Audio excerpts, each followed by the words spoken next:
اعوذ باللہ من الشیطان اللعین الرجیم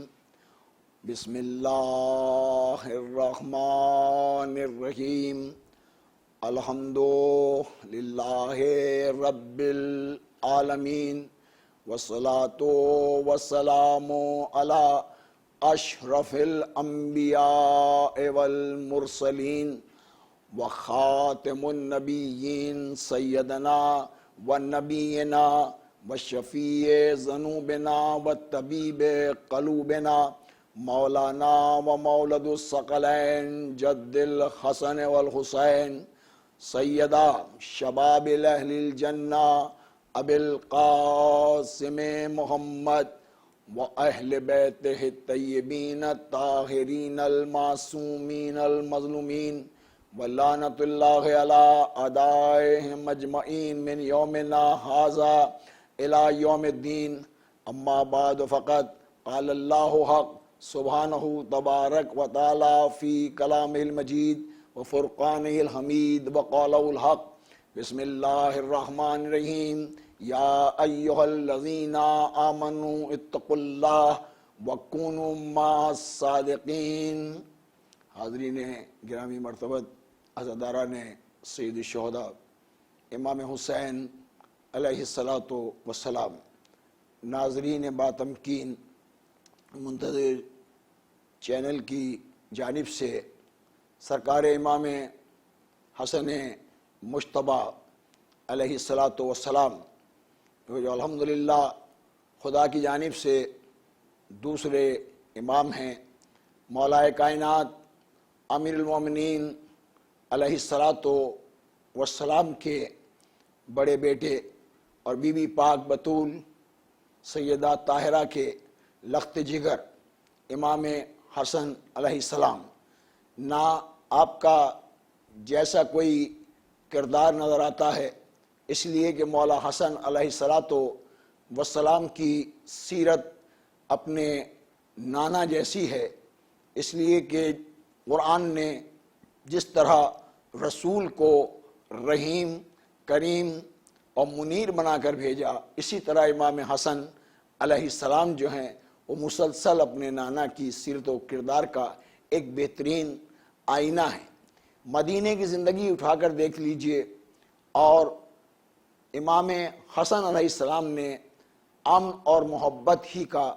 پیغام جو ہے وہ دیا، اور اپنے نانا رسول اللہ کی سیرت پر جو ہے وہ عمل کر کے زمانے والوں کو یہ پیغام دیا کہ وَتَعْصِمُونَ بِحَبْلِ اللَّهِ جَمِيعًا وَلَا تَفَرَّقُوا، اللہ کی رسی کو مضبوطی سے تھامو۔ یہ امام حسن علیہ السلام نے قرآن کی سیرت پر عمل کر کے امن کا پیغام جو ہے وہ زمانے والوں کو دیا، اور مدینے میں آپ نے خطبات بھی فرمائے اور یہی کی پیغام دیا کہ میرے نانا جو دین لے کر آئے، اس دین کا مطلب آپس میں دست و گریبان ہونا نہیں تھا، اس لیے کہ قرآن نے اس دین کو میرے نانا کے سپرد کیا، جس کے لیے قرآن ہی نے کہا کہ ان الدین عند اللہ الاسلام، بہترین دین ہے اسلام، جو محبت کا پیغام دیتا ہے، جو اخوت کا پیغام دیتا ہے، جو بھائی چارے کا پیغام دیتا ہے،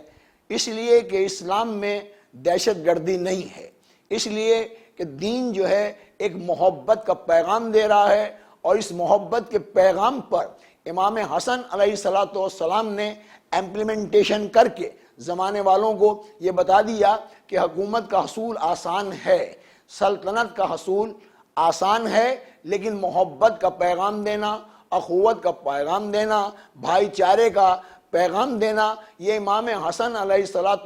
السلام کی زندگی کے اندر میرے مولا پاک حسن علیہ السلام نے ہمیشہ یہی چاہا کہ ایک گلدستے کی صورت میں مسلمان جو ہیں وہ زندگی گزاریں، اور اطیعوا اللہ و اطیعوا الرسول، اور اللہ کی بھی اطاعت کریں اور اللہ کے رسول کی بھی اطاعت کریں۔ جو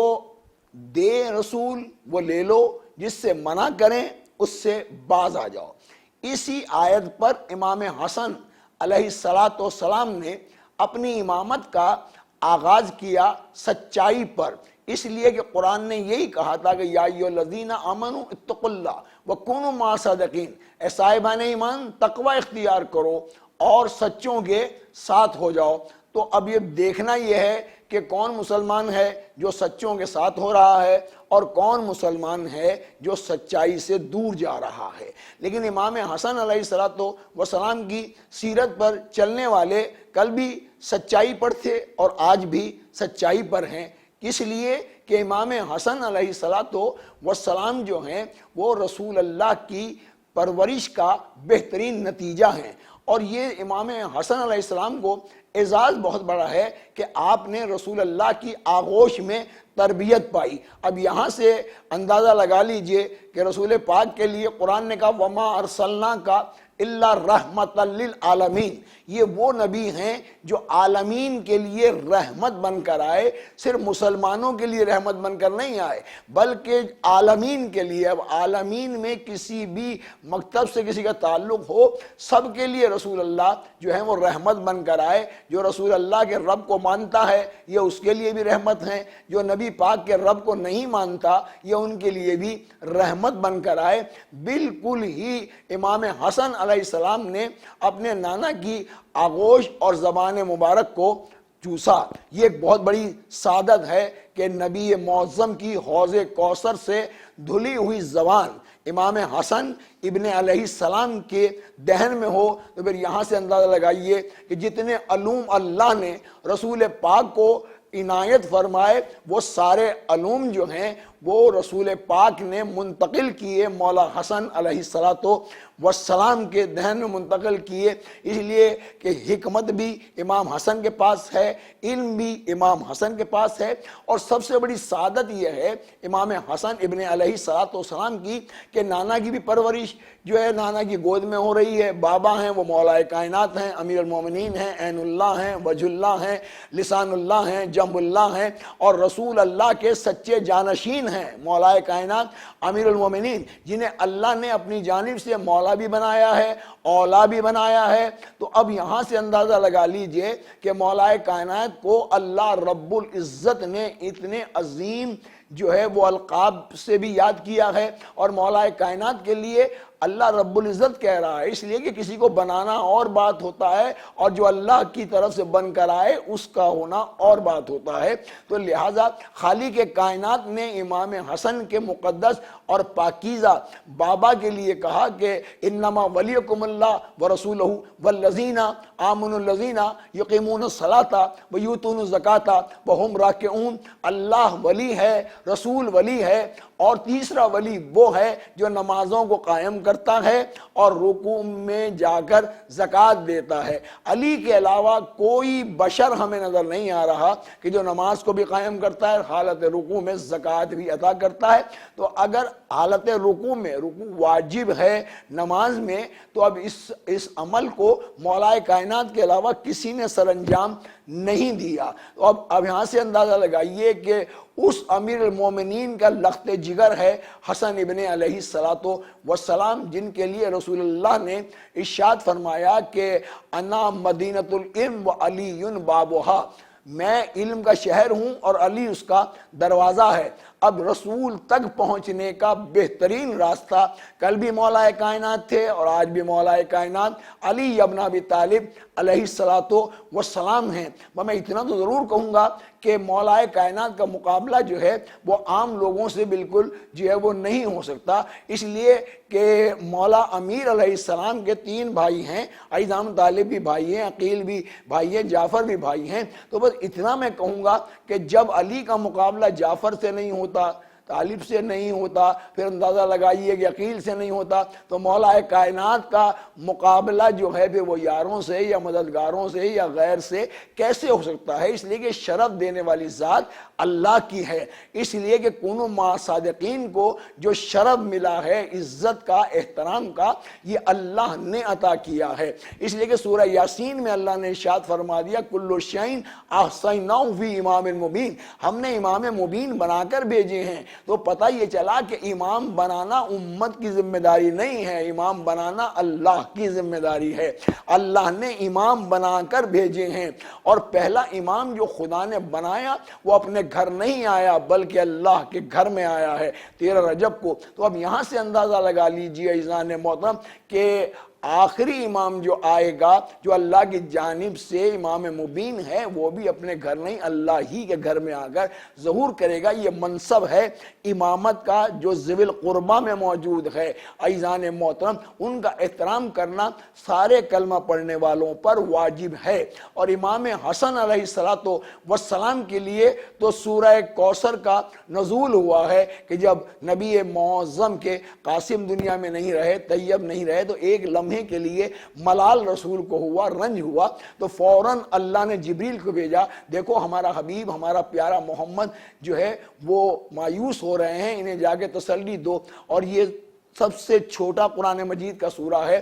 عزیزان، سورہ کوثر۔ اللہ نے سورہ کوثر کو نازل فرمایا اور ارشاد فرمایا جا کے میرے حبیب کو خوشخبری دو کہ انا آتینا کل کوثر فصلی لربک وانحر انا شانئک هو الابتر۔ اے میرے حبیب، آپ رنجیدہ نہ ہوں، آپ کا دشمن جو ہے وہ دم بریدہ کہلائے گا، آپ کو تو ہم اولاد کثیر عطا فرمائیں گے، اس لیے کہ آپ کی بیٹی سے اور مولا کائنات امیر المومنین سے تو نسل امامت کا سلسلہ قیامت تک جاری رہے گا، اس لیے کہ ہم نے اولاد کثیر دی۔ تو اس کوثر کا، سورہ کوثر کا مصداق مولا حسن، بی بی پاک بطول، مولا متقیان کو قرار دیا گیا، اس لیے کہ جس کی آخری حجت جو ہے وہ پردہ غیبت میں موجود ہے۔ تو یہ سورہ کوثر خود تصدیق کر رہا ہے اولاد کثیر کی۔ آپ تو نماز قائم کریں، فصلی لربک وانحر، اے رسول قربانیاں دیجئے۔ اب یہاں غور کرنا ہوگا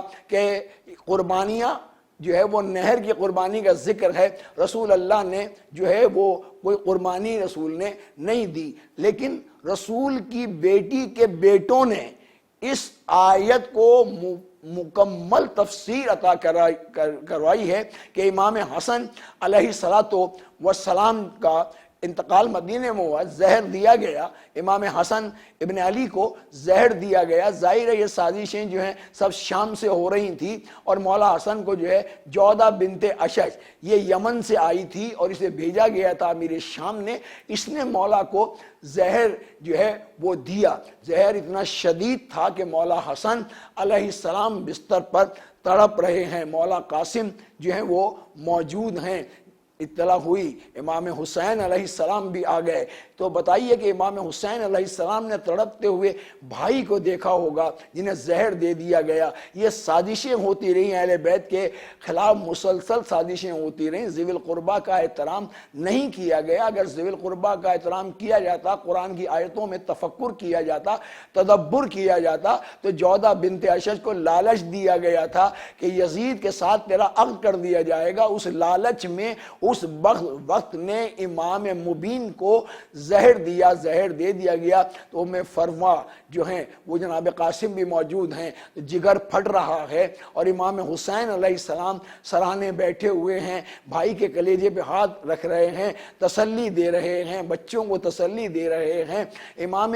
حسن علیہ السلام کو زہر جو ہے وہ دیا گیا۔ اس کے بعد امام حسن علیہ السلام کو امام حسین علیہ السلام نے غسل بھی دیا، کفن بھی دیا، لیکن دیکھیں کہ امام حسن کو تو غسل دیا گیا، بھائی نے غسل دیا، تابوت بھی ان کا تیار ہوا، اور نانا رسول اللہ کے پہلو میں دفن کی جو ہے وہ وصیت بھی امام حسن نے فرمائی تھی، لیکن امت نے نانا کے پہلو میں دفن ہونے نہیں دیا۔ یہاں تک لکھا ہے مقاتل میں کہ تیروں کی بارش ہوئی ہے، تیر چلے ہیں جنازے پر، تیر چلے ہیں۔ یہ ذوی القربہ سے مودت کا جو ہے یہ سر انجام دیا جا رہا ہے، یہ صلہ دیا جا رہا ہے آل محمد علیہ السلام کا، کہ مولا امام حسن علیہ السلام کا تابوت جو ہے وہ گھر میں جب واپس جو ہے وہ آ گیا، دفن نہیں ہونے دیا۔ امام حسین علیہ السلام لے کر آئے تو تیر جو ہے وہ تابوت میں تیر لگے ہوئے تھے۔ تو اس کے بعد جناب زینب نے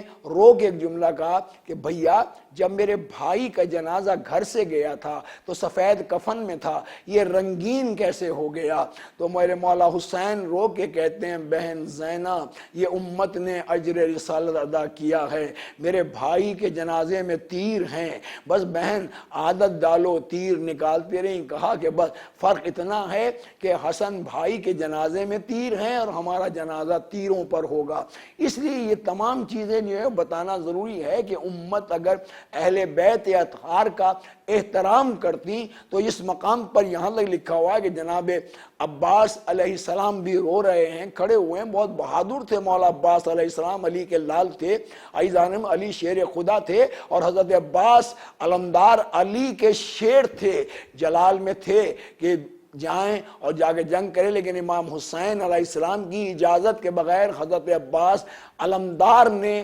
کوئی کام انجام جو ہے وہ نہیں دیا۔ قاسم کو گلے لگا کر ماں ام فرما نے کہا تھا قاسم کاش تو جوان ہوتا تو اس طرح تیرے باپ کا لاشا گھر میں نہ آتا۔ بس حضرت عباس سے علمدار نے امامہ اتارا، بھابھی کے قدموں میں ڈال کے رو کے عباس کہتا ہے بھابھی جان جوانی کا تانا نہ دو، حسین سے مجھے اجازت دلا دو اگر شام ہونے سے پہلے بھیا حسن کا جنازہ نانا کے پہلو میں دفن نہ کروں تو مجھے عباس نہ کہنا۔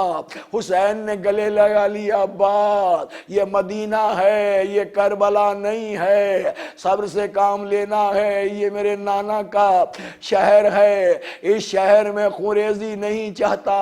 اس کے بعد امام حسین علیہ السلام نے جنت البقیع لے کر گئے اور جا کے مولا حسن علیہ السلام کی تدفین کی اور ہاتھ رکھ کے کہا بھیا سلام، بھیا آپ کو ہم نے دفن تو کر دیا، مقام تک پہنچا دیا۔ ماں زہرا کے آگے قبر پہ حسین رو کے کہتے ہیں ماں آپ کا بیٹا آپ کے پہلو میں آ تو گیا، آپ کا چھوٹا بیٹا حسین کربلا میں ہوگا، ہمیں نہ کوئی غسل دینے والا ہوگا نہ ہمیں کوئی تدفین کرنے والا ہوگا، ہمارا لاشا گھوڑوں کی ٹاپوں سے پامال ہو جائے گا۔ ہائے حسن مجتبی، ہائے سبز قبا، ہائے سورہ کوثر کے وارث، ہمارا سلام۔ حسن مجتبی نبی معظم کا نواسا ہے مسلمانوں، یہ تیر مارنے والا اور مارنے والی کون ہے یہ تاریخ میں سب کچھ بیان کیا گیا کہ امت نے خوب اجر رسالت ادا کیا، باندھے گئے تھے 12 گلے ایک رسن کے ساتھ۔